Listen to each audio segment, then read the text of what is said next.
Welcome to WCrypto. Hello, my friends. Welcome back to WCrypto. Since my video yesterday, price action has developed what appears to be a symmetrical triangle, defined by a pattern of lower highs and higher lows. This reflects market compression following the recent swings between 100 and 2,000 and 100,000.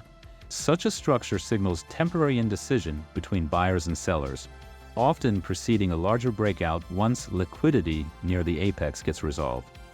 From a structural standpoint, Bitcoin continues to respect its medium-term downward channel, with each recovery attempt facing distribution rather than steady accumulation. The upper boundary of the triangle aligns with short-term moving averages, and the previous rejection zone near 102.5 thousand, a key technical resistance.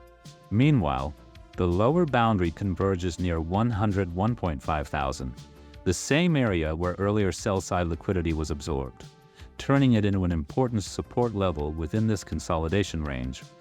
Momentum indicators such as the wave trend and the MACD show narrowing amplitude, signaling that volatility and energy are contracting ahead of a likely expansion. The RSI is hovering near the midpoint, suggesting neither overbought nor oversold conditions.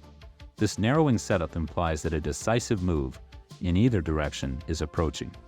If price can break decisively above 102.5 thousand, continuation toward 103.4 and possibly 104.5 thousand becomes likely. But if it slips below 101.5 thousand, the move could extend the broader downtrend toward 100.8 or even the psychological 100,000 level. Overall, Bitcoin is currently balanced in a tight price equilibrium, where liquidity positioning and volatility compression are tightening. This type of setup typically precedes a volatility-driven breakout, and whichever direction it resolves will likely define the short-term continuation or reversal.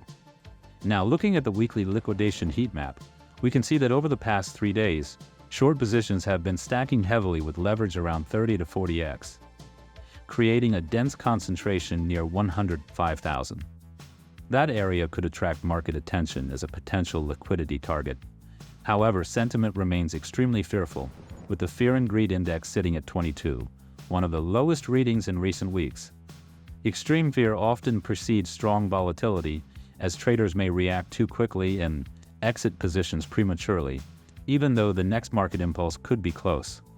I'll continue updating you daily. Join the free Discord for real-time insights. Thanks for leaving a comment, it really helps the channel. Click the like button if you got value from this video. Subscribe and turn on the notification bell to stay updated. And see you in the next one.